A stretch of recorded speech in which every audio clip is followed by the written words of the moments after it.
Hello बच्चों, let's see the question and the question says arsenic containing medicine used for the treatment of syphilis syphilis. तो हमें बताना है कि जो सिफिलिस के ट्रीटमेंट में वो कौन सा मेडिसिन है जिसमें आर्सेनिक पाए जाते हैं। तो बच्चों यहाँ पर जो हमारा जो आंसर आएगा वो क्या आएगा?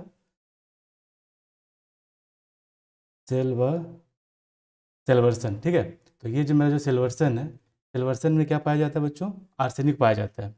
तो सेल्वर्सन एक्चुअली क्या है? सेल्वर्सन एक हम लोग कह सकते हैं कि ये एंटी माइक्रोबियल्स है। ठीक है, क्या है ये? एक एंटी माइक्रोबियल्स है। ठीक है, एंटी माइक्रोबियल्स है। एंटी माइक्रोबियल क्या करते हैं एक्चुअली? ये क्या करते हैं, जो भी मतलब माइक्रो ऑर्गेनिज्म होते हैं जिसके चलते जो इन्फेक्शन होता है उसको ये क्या करता है? ठीक करता है। तो हम लिख सकते हैं cure the infection cure the infection due to micro organism.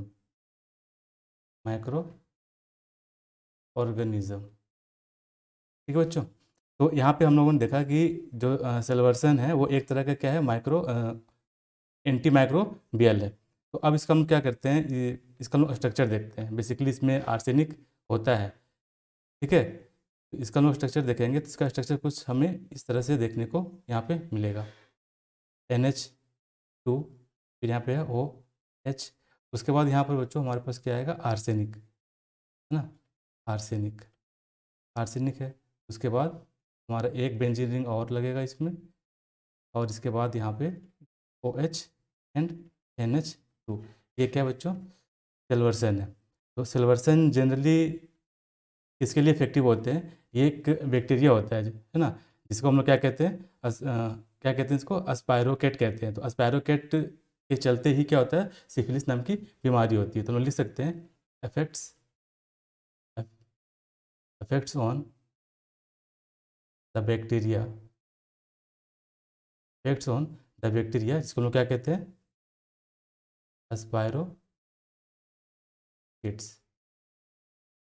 Which causes syphilis. इसके चलते क्या होता है? सिफिलिस नाम की बीमारी होती है। तो हम लोगों ने यहाँ पर ये देख लिया कि ये बेसिकली जो एंटी माइक्रोबियल होते क्या हैं। ठीक है, के बाद किस मेडिसिन में मेरा आर्सेनिक पाया जाता है। तो अब बच्चों हम लोग यहाँ पर देखेंगे कि बारी बारी से हम लोग उसके बाद का जितने भी ऑप्शन हैं, जैसे मेरा क्या ऑफ्लैक्सासिन है, इरैथ्रोमाइसिन है, पेनिसिलिन है और टेट्रासाइक्लिन है।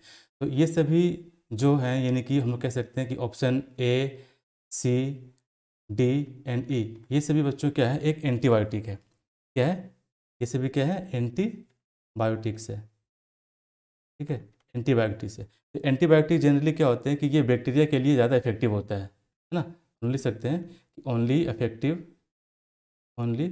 Affective against effective against bacteria bacteria. लेकिन ये हमारा क्या है? एंटी माइक्रोबियल है, यानी कि ये microorganism as well as bacteria, यानी कि सभी के लिए ये ज़्यादा इफेक्टिव होते हैं। तो बच्चों हमारा जो करेक्ट आंसर यहाँ पर निकल के आ रहा है वो मेरा क्या है? Option number B। हम लोग कह सकते हैं कि answer B is the correct option. Hope you understood it well. Best of luck.